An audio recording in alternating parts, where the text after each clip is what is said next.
Hi everybody, I just want to share with you a couple of videos to talk about outbreaks in school and how we will respond to those.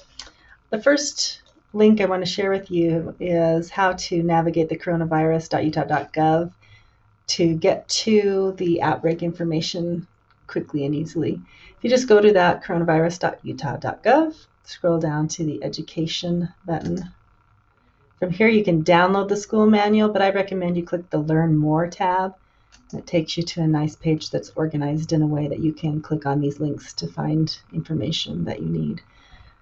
We want to talk about outbreaks in schools today, so I'm going to click on the COVID-19 outbreaks in schools. It takes me down to that section on that page, and I'm going to click right here. What is an outbreak of COVID-19 in a school? It takes me to the manual, but it goes right to the page where that information is located. And it walks you through different scenarios, gives you examples. If one individual is tested positive, that is not considered an outbreak. Gives some examples, and then it talks about what would do. That person who tested positive would be sent home, have to be fever-free for 24 hours without medication, and 10 days have to pass from when they first got sick or tested positive before they can return to school. If there are two or more, let's say just two in a classroom that are connected by time. So in other words, two kids that are testing positive within a 2-week period, within 14 days, they're considering that an outbreak. However, we don't shut everything down. We have some steps to take. We will send the two that are positive home, or the two that have been exposed home. The school will notify parents and teachers that there has been a positive case. We have to be very careful with confidentiality. We would never share who those people are, but we would be able to say 2 students in your son or daughter's classroom have tested positive. Your children are still able to come to school because they were not exposed. We will always work with Tri-County Health to get some guidance on the contact tracing as well. But as far as the whole school being affected, it won't be, or even the whole classroom in this case, if there are only 2. Then we get to 3. If there are 3 people who are connected within the 2-week time period, so a teacher and 2 kids, or 3 students, that is considered an outbreak as well.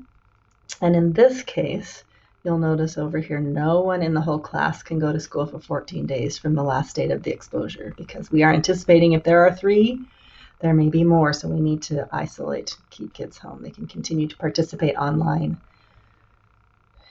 And then what determines when a school has an outbreak school-wide? So if it's 15 people testing positive in a school, or 10% of the student population, whichever is lower, that is considered a school outbreak. So do the math, 10% or 15, whichever is lower. For most of our schools, it's going to be that 15. If you have 15 test positive at the high school, that's going to be considered an outbreak. And this is how we are advised to respond. The people who test positive are going to isolate, be fever-free for 24 hours, and at least 10 days have passed since they were positive. And people who are exposed will quarantine for 14 days.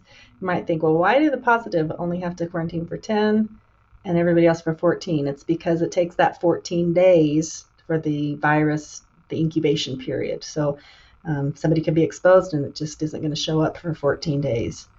So none of those students can come back for 14 days.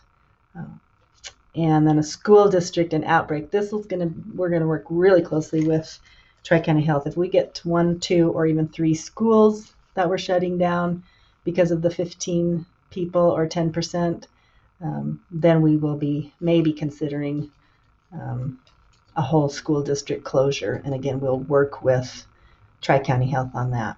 Hope that gives you some good information. My next video will talk about the district's response and how we'll communicate that.